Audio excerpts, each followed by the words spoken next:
When we picture the end of the Vikings, we usually imagine something dramatic. A final, bloody battle. The last longship burning on the horizon. A culture of warriors finally silenced by the sword. That's the Hollywood version. But the real story isn't a sudden, violent end. It's more of a disappearance. The Vikings didn't just get conquered. In many ways, they just faded. Think of a raging river that, over time, carves a wider, slower path until it finally merges with the sea. It doesn't vanish. Its identity just becomes part of something larger. This isn't a story of a quick death, but of a slow transformation that changed them from the inside out. Reason 1. The business of raiding goes bust. To understand how the Viking Age ended, you first have to understand what made it tick. For centuries, the Viking way of life was essentially a business model fueled by plunder. Their incredible longships gave them unparalleled mobility, letting them hit wealthy and unprepared targets all across Europe. But no business model lasts forever. Think of it like a gold rush. For a long time, raiding was like finding gold nuggets lying on the ground. The profits were huge and the risks were low. But by the 10th and 11th centuries, Europe started to learn.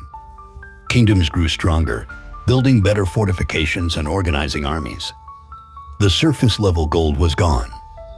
Suddenly, you needed a massive, risky mining operation to get the same payoff. At the same time, new and more stable trade routes were emerging. This was the equivalent of investing in a steady, reliable business instead of gambling on the gold rush. Suddenly, risking your life on a raid didn't seem so appealing. The age of the raider was simply becoming obsolete. Reason 2. The kings take over. So if raiding wasn't the path to riches anymore, what was?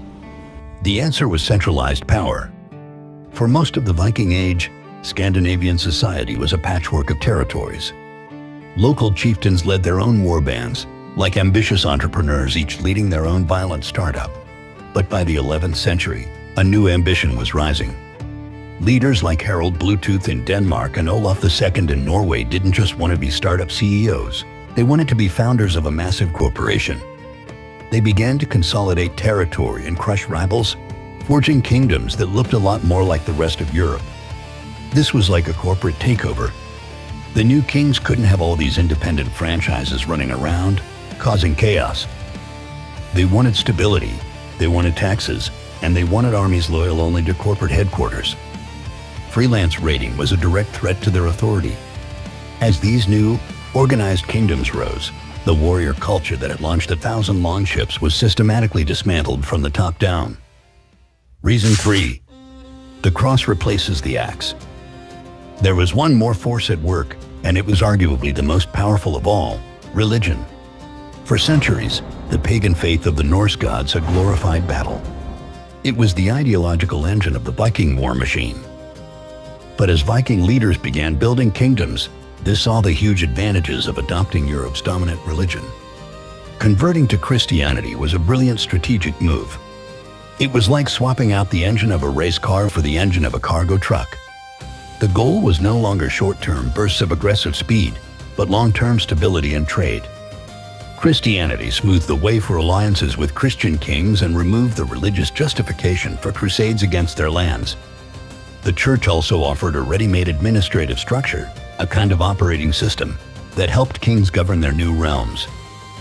The spread of Christianity fundamentally changed Scandinavian society. It introduced new morals that clashed with the raiding culture. Slowly but surely, the cross began to replace the axe as the central symbol of power. As the old gods faded, so did the ideological fuel of the Viking Age. So what about those legendary final battles, like the Battle of Stamford Bridge in 1066? They weren't the cause of the Vikings' end, they were a symptom of it. That invasion wasn't a classic Viking raid for plunder. It was a political play for the English throne by a Christian Norwegian king, an act of medieval politics, not old-school Viking aggression. The Vikings didn't truly vanish in a blaze of glory. They transformed. Think of it like a spoonful of sugar dissolving in water. The sugar doesn't disappear, it just becomes a part of the whole, changing it forever.